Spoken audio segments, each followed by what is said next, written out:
Hola, soy Leonel Ali Zanotelli Correa y les doy la más cordial bienvenida a este viernes de procedimientos de Yo Leo. El día de hoy vamos a hablar de el béisbol y la literatura. Pues, sin más preámbulo, Play Ball.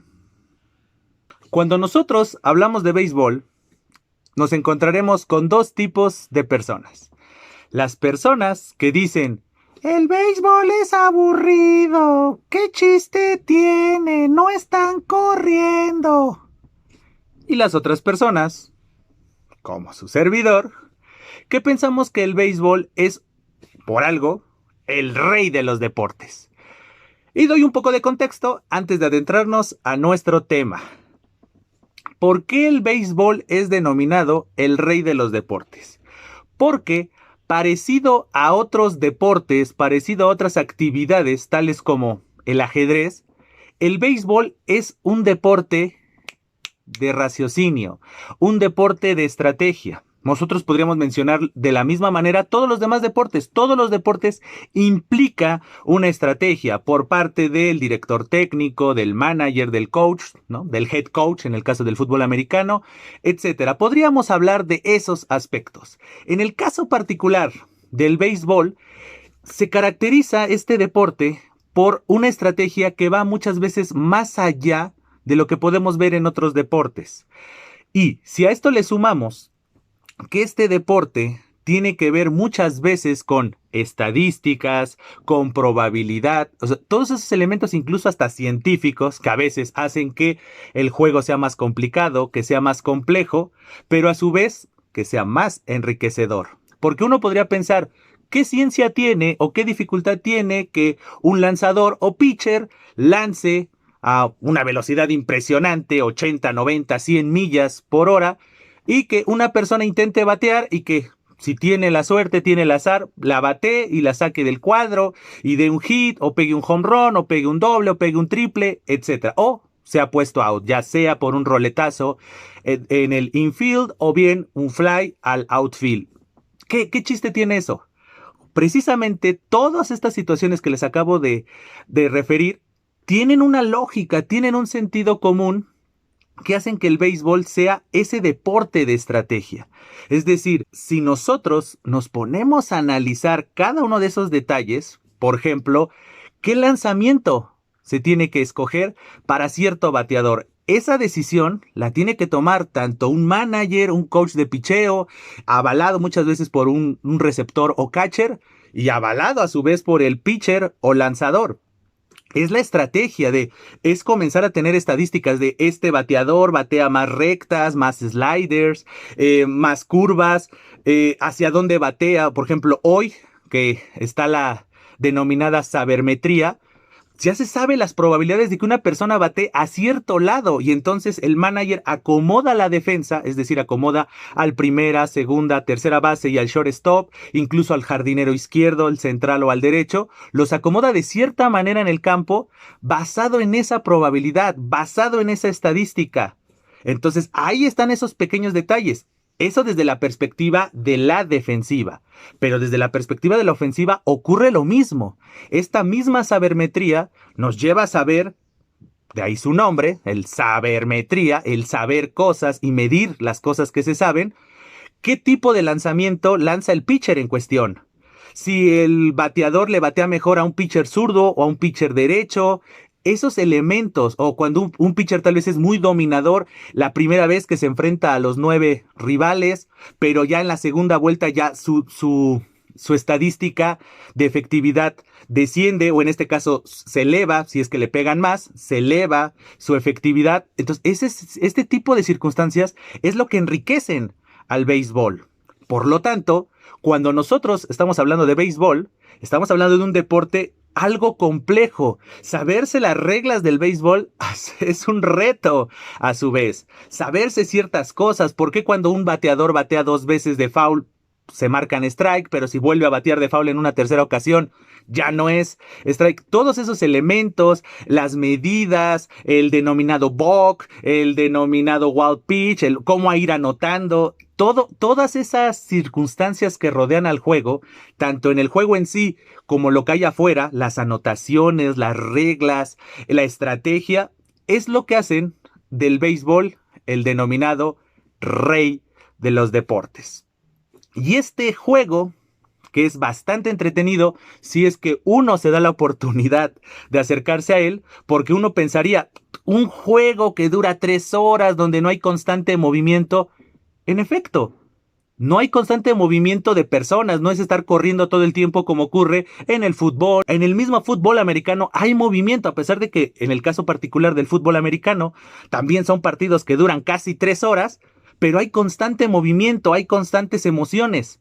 Pero en el caso del béisbol, esas emociones y ese movimiento no es desde una perspectiva física, de estar viendo a los beisbolistas moviéndose para todos lados en todo momento, sino que el movimiento es mental, es saberte dónde colocar. El béisbol no busca movimiento constante, busca estar parado en el lugar correcto. Podríamos decirlo así, es como el béisbol es como el deporte, con todo respeto, no, yo sería el último en insultar al béisbol, sería el deporte del mínimo esfuerzo. ¿Por qué? Porque eres tan inteligente que sabes dónde pararte. ¿Para qué? Para no esforzarte de más, porque la estrategia, la inteligencia va a hacer que evites la fatiga, que evites el esfuerzo desmesurado. Eso es el béisbol. Y entonces, en este contexto, vamos a relacionar este maravilloso deporte con las letras. Y entonces les voy a referir 2 libros, no voy a profundizar, hay infinidad de libros, tanto libros desde la perspectiva teórica del béisbol, entender el juego, la historia de los equipos, ya sea a nivel grandes ligas, hablar de unos Yankees de Nueva York, hablar de unos Dodgers de Los Ángeles, hablar de unos Cardenales de San Luis, hablar de una infinidad de equipos, ¿no? Hablar obviamente de los Medias Rojas de Boston, equipos que han marcado épocas, que han marcado dinastías, que han tenido personajes y jugadores tan emblemáticos como Baby Ruth, Mickey Mantle, Jackie Robinson, infinidad de jugadores que podríamos mencionar desde la perspectiva de las grandes ligas de los Estados Unidos.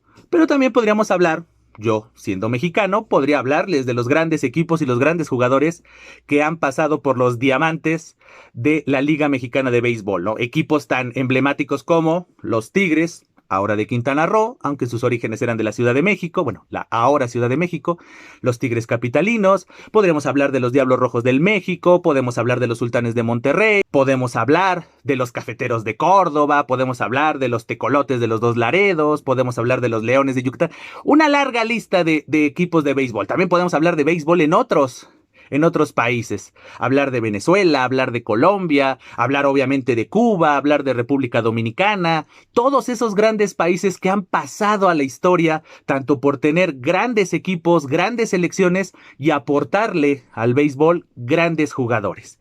Podríamos hablar de esos libros, porque hay libros de la historia del béisbol en gran medida, o sea, ni por el mundo, hablando nada más particularmente en Estados Unidos y las grandes ligas, hablando exclusivamente de México, pero no, hoy no vamos a hablar de esos libros que hablan de la historia del béisbol o de las reglas del béisbol o la biografía de algún personaje relacionado con el béisbol. Yo les hablaba hace unos minutos de la sabermetría. Hay un libro que precisamente se le llama el Moneyball, que es una estrategia del dueño de los Atléticos de Oakland, que generó eso. Hasta hay una película protagonizada por Brad Pitt que habla precisamente de eso. Pero el libro en el que se explica esta teoría de la sabermetría que aplicaron los Atléticos de Oakland es Moneyball, y ese es un libro que te explica precisamente estas situaciones estadísticas, a qué jugadores poner en cada juego, etcétera, a partir de estos conocimientos estadísticos y de probabilidad. Podríamos hablar de esos textos que son como muy teóricos, muy históricos, pero la razón de ser de este canal de YouTube es hablar de la literatura o bien de la comunicación. Entonces, hablar de la historia del deporte sería enfocarnos únicamente en el periodismo deportivo, que sería totalmente válido. Hablar de la historia de un equipo de cualquier deporte, en este caso del béisbol, sería hablar de periodismo, sería hablar de investigación. Sí, Pero el día de hoy no quiero hablarles de la pureza del deporte, de hablar de los reglamentos, hablar de los grandes personajes. No, hoy quiero hablarles de literatura y béisbol. Béisbol y literatura. Y para no saturarnos, les voy a hablar de dos simples libros. Libros totalmente recomendados para que podamos dar un home run. El primero de estos libros es Pisa y corre. Béisbol por escrito. Este libro que tengo en las manos es una antología de textos de diferentes autores en el que nos relatan, ya sea por medio de un cuento o bien nos relatan por medio de una obra de teatro, nos relatan historias en torno al béisbol, historias creadas, historias totalmente de ficción, en donde los protagonistas se desenvuelven en un entorno 100% beisbolero.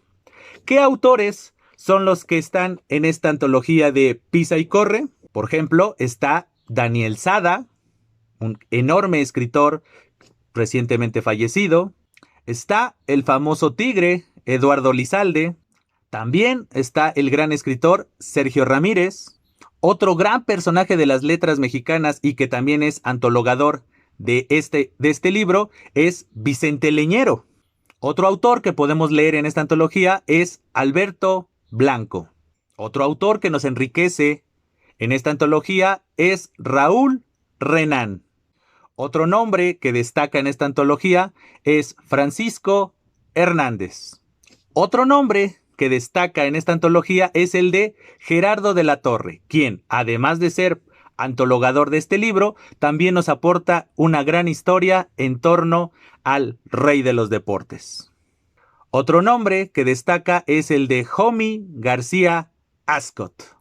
Otros relatos que podemos encontrar aquí, finalmente, son, por un lado, el de José Agustín.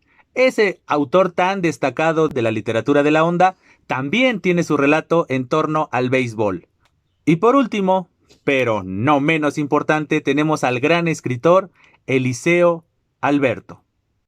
Estos 11 escritores a lo largo de las páginas nos envuelven en relatos, insisto, en torno al diamante, en torno al rey de los deportes. Esta antología, ¿por qué es totalmente recomendable? Por un lado, porque habla del béisbol. Segundo aspecto, porque tiene distintas formas de contarnos historias. Como se los decía hace unos minutos, tiene cuentos, tiene obras de teatro. ¿Qué más podemos pedir? Aquellos que somos fanáticos del béisbol entendemos las referencias, nos envuelve la historia y la valoramos. Y aquellos que tal vez no sean fanáticos del béisbol, los relatos de estos grandes escritores por sí mismos son totalmente valiosos, más allá de que a veces no entendamos una referencia del béisbol, pero que investigando, haciendo el mínimo esfuerzo que podría ser investigar ese nombre, el nombre de cierta jugada, algo, ese tecnicismo del béisbol, lo podemos investigar y automáticamente vamos a entender el relato. Entonces, si somos fanáticos del béisbol, esta antología es perfecta, es ideal.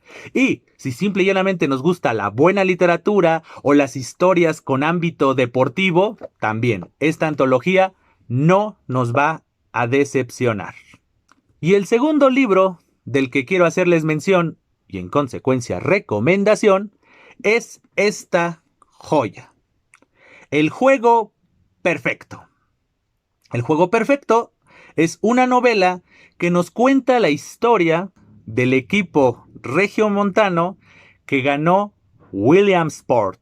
¿Qué es Williamsport? Hagamos un paréntesis. Williamsport es el mundial de ligas de béisbol para niños, las ligas pequeñas, como se le conoce en el argot beisbolero. Año con año se lleva a cabo este torneo mundial de ligas pequeñas en Estados Unidos. Desde hace muchas décadas, a mediados del siglo pasado, tiene lugar este torneo. Y una vez, un equipo regiomontano lo ganó. ¿Y por qué el nombre de El Juego Perfecto? Porque en la gran final, cuando el equipo internacional, en este caso el mexicano, se enfrenta al ganador de las ligas pequeñas de Estados Unidos, entonces como sería la gran final, el campeón internacional frente al campeón nacional, en este caso nacional estadounidense, se enfrentan, pues el equipo mexicano se llevó la corona lanzando un juego perfecto. Otra vez, paréntesis para aquellos que no sepan del argot beisbolero, ¿qué es un juego perfecto? Un juego perfecto es cuando el pitcher domina a los 27 jugadores que se enfrenta. En un juego de béisbol hay 27 outs, son 9 entradas, en cada entrada tienes que poner a 3 personas fuera, 9 por 3, 27, pero el chiste es que no se te envase de ninguna manera ningún jugador, ni por base por bola, ni por golpe, ni mucho menos por hit. Entonces, si tú logras como pitcher eso, se le llama juego perfecto. Si algún jugador se te envasa, ya sea por golpe o por base por bola, pero aún así logras dominarlos y que no te peguen hit, y que obviamente no te van a anotar ninguna carrera, a ese logro se le llama juego sin hit ni carrera. Obviamente, si te anotan una carrera o te pegan un hit, pues automáticamente ya es un juego normal, ya no es algo que vaya a los anales de la historia, salvo que algo que ocurra, ¿no? Más batazos, más ponches, algo que ocurra en el juego sí puede pasar a los grandes libros de la historia, pero en la particularidad del picheo, solamente los grandes logros, los máximos logros que puede alcanzar un pitcher en un juego es lanzar un juego sin hit ni carrera, como lo dice su nombre, un juego en donde no le peguen ningún hit ni le anoten ninguna carrera, o bien un juego perfecto, que domine a todos los contrincantes a los que se enfrente y que ninguno de ellos logre envasarse. Eso es un juego perfecto. Y entonces precisamente esa gran hazaña tuvo lugar con este pequeño equipo regiomontano. En la gran final logró nuestro pitcher mexicano lanzar un juego perfecto en la gran final en Williamsport. Entonces, todo este libro, toda esta novela, que, dato oculto, tiene película, la adaptación precisamente de esta novela, hay 2 películas sobre la hazaña del equipo regiomontano en Williamsport. Hay una película mexicana de los años 50, precisamente cuando acaba de tener lugar esta hazaña. Porque recordemos que esta gran hazaña tuvo lugar en el año de 1957. Este equipo de la Liga Pequeña Industrial de Nuevo León logró esta hazaña y nos cuentan toda la historia. A lo largo de todas estas páginas nos van contando la historia.